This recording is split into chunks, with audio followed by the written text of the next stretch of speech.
Hello guys, Michael here with another video. So right now I'm actually preparing for a big event that's going to happen very soon where I'm going to be a guest speaker for 15 minutes talking about relationship building through conversations. It will not be so much about attracting and dating women. It will be more about how to have great conversation with people in general. And when it comes to building relationships, I'm going to talk about not only relationship in terms of, dating and women. I'm going to talk about relationship building professionally, relationship building socially, and of course, dating and romantically will be there as well. But it will be more of a holistic, speech about interpersonal communication.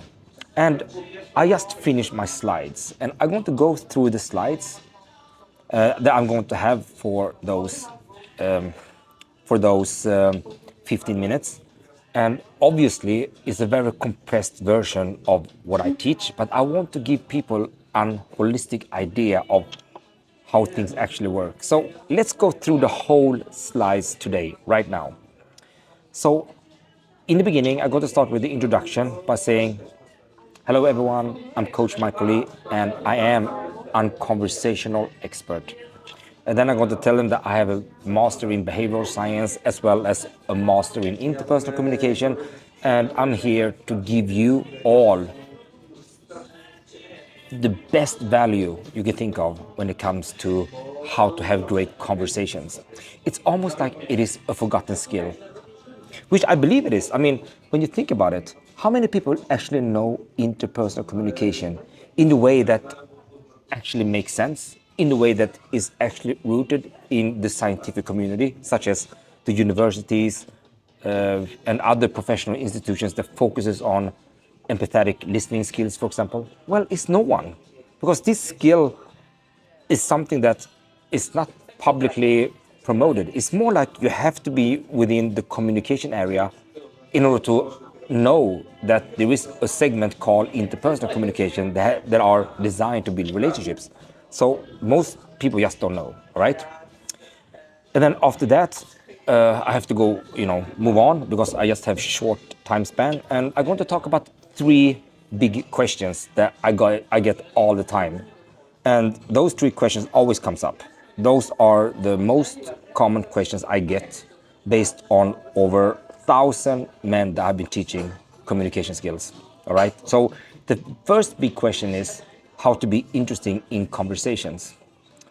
Many people try to impress and they overshare and they just talk. And that's a big problem because you don't get, you don't become interesting by talking too much. And then the second part is how to not run out of things to say. I mean, many guys consistently think about what to say next, how to be more funny, what kind of line or what kind of routine can I apply for the next, for the next topic or something like that. Consistently thinking about the next thing to say. All right. And most of the time it's not based on the other person's answer. It's more based on your own flexibility of talking about whatever, things you're taking from thin air and try to make something out of it. And the third one is how to take it further, professionally, romantically, or socially. So when should you make a move? Like, when should I make a move in order to make something happen? That is also something I'm going to talk about. And then we move on to the next slide, and I'm going to talk about the science behind great conversations. As I mentioned many times before on my channel, it all starts with emotional connection that is linked to the neurotransmitters that are getting released in the brain that are connected with the feeling of emotional connection, attraction when it comes to women and so on. It's neurotransmitters, all right? And if we want to trigger or build emotional connection, we need to know what element actually triggers those neurotransmitters, all right? I'm mainly talking about dopamine, epinephrine, endorphins, serotonin, and oxytocin. Those are like the main neurotransmitters. And then again over to point number 2. And when we're talking about the science of having great conversations, we have to understand that you have your own perception and you have other people's perspectives, all right? So many people are caught with their own perception. And we need to have the ability to be empathetic, to understand other people's perspectives. So it's not only understanding their perspectives, but they have to be based on being in their shoes, being in their situations. So that is super important as well. We have to understand that idea. And then the third point here, when it comes to the science behind, is deep conversations. In order to actually talk about about things that matters, we have to take the conversation into depth, where we're actually seeking meaning of things. Without deep conversations, we will only be on the surface level, and rarely can anyone build any type of connection based on superficial things or on the surface-based level. So we want to take things underneath, into depth.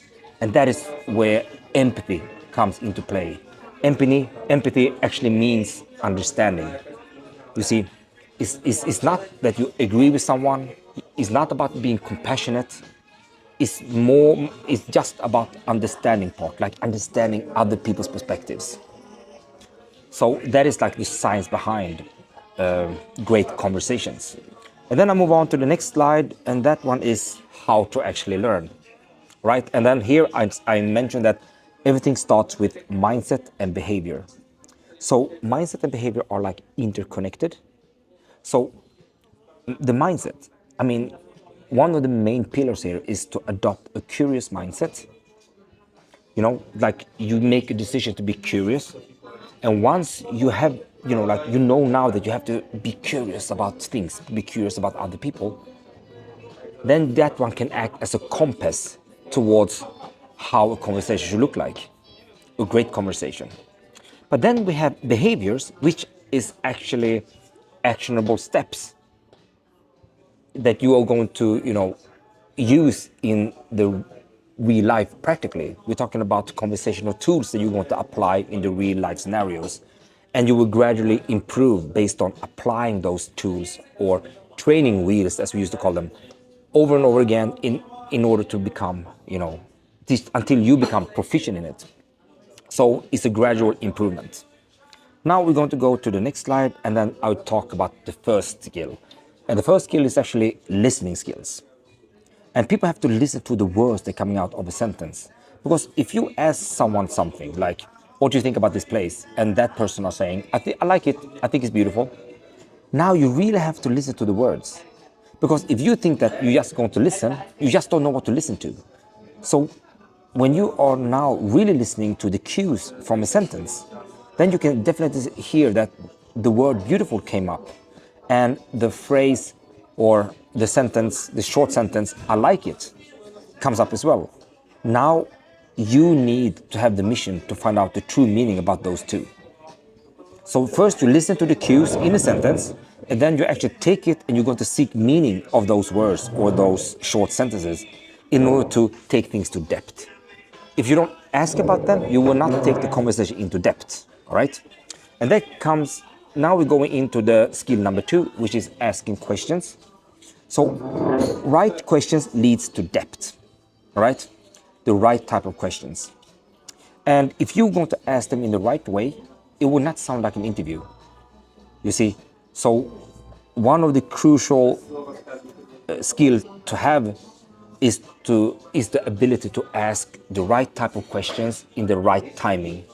Very important. According to studies, a super communicator, a true conversationalist, are asking 50 times more questions than the average. That is a scientific-based research that has been made. So you want to be able to ask the right type of questions, and a lot of them. And then now we are going into skill number 3. I mentioned that you don't want it to sound like an interview, and that is why you have to have the skill to actually make the conversation 2 ways. You have to make the conversation dynamic. And many times you're thinking, how can I make it dynamic? How can I make it collaborative, like 2 ways? Well, sharing is one of the most powerful things to do that. So sharing is when you're sharing your opinion about a certain thing, and then roll over the ball again or ask a follow-up question. So for example, when I ask the person, what do you think about Gdynia? And that person asks, oh, I think Gdynia is beautiful. Let's say that person just answer with one word. Oh, I think it's beautiful. Before I go on to take the word beautiful and start seeking meaning on it, I can actually reflect my view of what I think is beautiful with Gdynia by saying, you know what, I think Gdynia is beautiful too. I mean, the way the boulevard is constructed or designed close to the beach is just beautiful with the cafes and bars around. I just think it's amazing. But now I'm curious, when you say beautiful, help me to understand that better. Or what do you actually mean with that? I'm curious. And then you're quiet. Now you can feel like, okay, we're getting into this two-way communication thing. And since I shared first, it's much easier for you to actually tell me the true meaning about what beautiful meant for you when it comes to Gdynia. All right? So that is how it goes. Now let's move on to skill number 4, and that is reflective listening. So reflect back about what they said. All right? So if they're saying something, that has some meaning, not the surface-based level, but in some way they said something to you that has a meaning. You can reflect back about what they said, either as a mirroring, almost using the same words, or you can paraphrase. So for example, let's say a person had a really tough time at work. It was very stressful. There was a lot of new assignments that had to be made, and everything was just chaos. All right? Then you can reflect back by saying that, oh man, you had a really chaotic day with all those new assignments. Or you can paraphrase by saying, wow, I can definitely see that you had a very rough and a tough day at work. It's like almost the same thing, but now I don't completely mirroring, I'm just saying it in my own way. Both are very effective. You can mix them both. And then we're coming to the skill number 5, and that is how to actually label their feelings and thoughts. So let's say now we're talking about the same guy here now, that this guy, he probably feels something. So you can actually tell them what you think they feel. So one of the best way to start that phrase is, it seems like you're happy about it. Or in this case, it sounds like you're tired about that. You're tired about, all those new assignments and stressful at work. You're just tired of that. It sounds like you're tired of that. And then you're quiet, just waiting for the other person to respond. Like the other person have this emotional breath and take it within him, or her. Like, oh yeah. They will feel really seen, heard, and valued. Really. I mean, they will feel so understood, and they're going to make them feel absolutely great. Now we're moving on to the confidence in conversations. So the first point is that you can't fake it. You can't fake confidence in this way. Your brain is too smart for it, all right? So you actually have to have, your confidence level must be based on real things.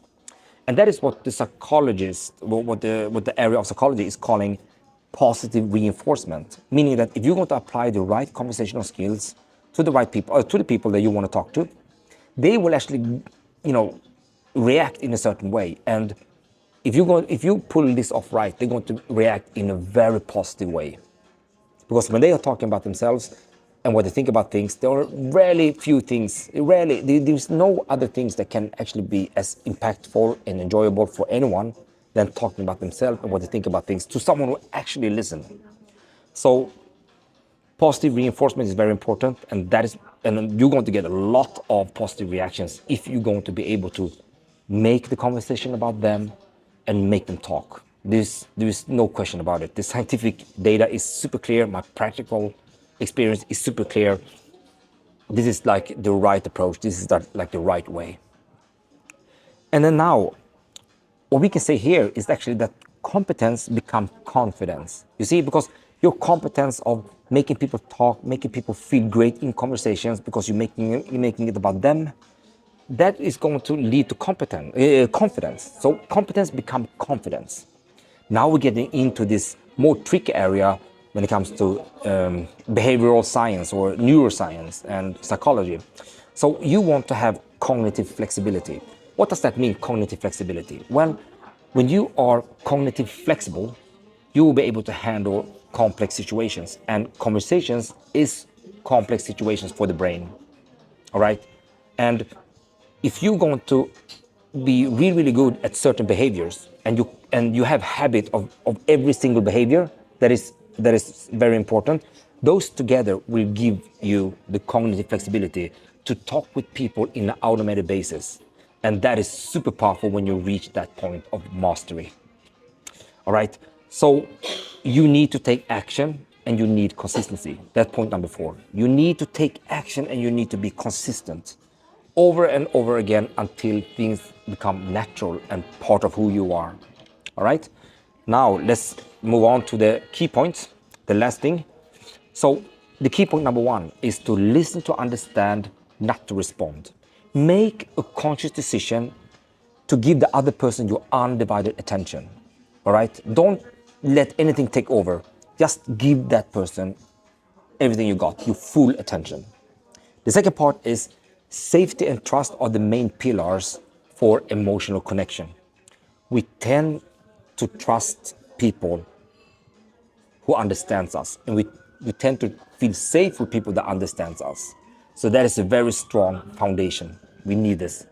And understanding, well, it comes from empathy and is coming from deep conversations where you are the real listener to make the other person feel really understood.